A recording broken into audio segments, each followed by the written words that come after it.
here at summer camp. Cool. So this is Abby Major here with Michael Browning, who just had an amazing set on the Sunshine stage. So I have 5 quick questions for you. Sure. All right, cool. Let's do it.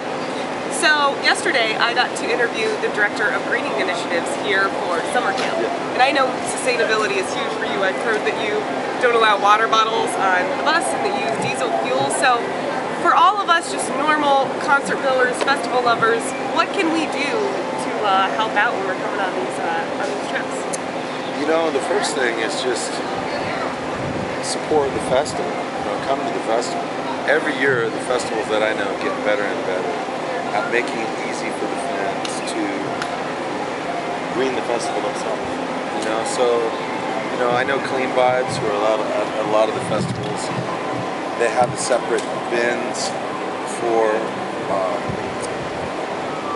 waste that's going to go in the landfill, for biomatter that can be biodegenerated, and then for recycling. So the first thing is just like put the stuff where it's supposed to go. Yeah. Read the sign. You know, just take like an extra 2 seconds. So to do simple. it. Yeah. It's so simple. Cool. Awesome.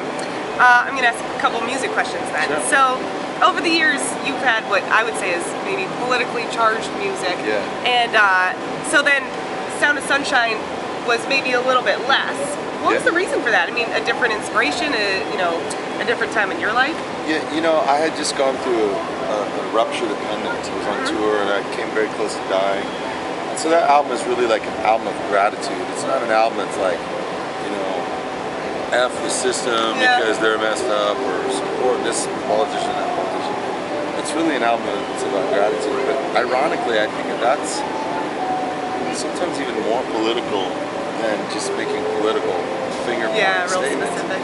It's like, you know, we should care about each other, and we should be concerned about the world, and we should want to make sure that everybody has the opportunity to love who they choose to love. And you know, those things all in some way end up affecting the way that we vote. But we vote just one day every 4 years for president. And we vote every day with our dollars that we spend. Yeah, absolutely. And the companies that we support through our spending. We vote every day when we participate in our kids' lives at school. If you have children, you go to school and you participate in class. And there's so many things that we participate in every day that are really political. And I think that, you know, the best politics is kindness. Yeah, absolutely. So before your set, I was sitting here on the lawn and a couple of guys in front of me were debating about whether you play spiritual music. And one said, yep, it's spiritual. And the other guy said, no. So what do you think? If someone asked you to play spiritual music? I think all music is spiritual. Yeah. Every bit of it. You know, it's like sometimes you hear a song and it makes your hair stand up on end. Yeah. Or you hear a song and it makes you cry. And it makes you laugh, or it inspires you to dance. And when you think about it, like, you can't see music. Yeah. Like, you can see a musician playing it, but what you're actually experiencing is just vibrations of air molecules tickling your eardrums. You can't see it. Yet, you know, you'll get 40,000 people to come out and brave the dust, brave the heat, brave the wind, brave the cold for a whole week. All for something that you can't see, you can't touch, you can't taste it, and you feel it. And the part of your body that feels it, that is your spirit, you know. And when you're tired, you feel like, man, I don't think I could get to work today. What do? We turn on music. You know, we turn it on in our car, we turn it on in our iPod when we're on the train, ride our bike to music, and it changes our life, you know. And my music, you know, like in terms of spirituality, I don't tell anybody what they should be or do or whatever. But I do say that everybody should be allowed to be who they are. And for me in my life, and I know for a lot of people in their life, music has helped us find that person that we are. So my notebook says, love who you are. That's it. There you go. That, Perfect. Fun. All right, switching gears then.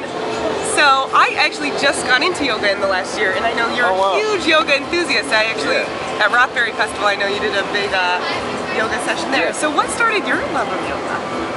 Well, I was on tour many years ago. It was in 2001. I did my first yoga class. And, you know, I'd been on tour for many years already at that point, and I felt like I needed something that would help me to get through the next 10, 20, 30 years of being on the road. Yep.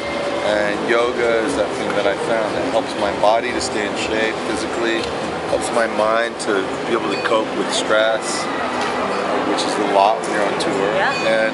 and it helps my heart to be connected to my mind and my body. And, that's awesome.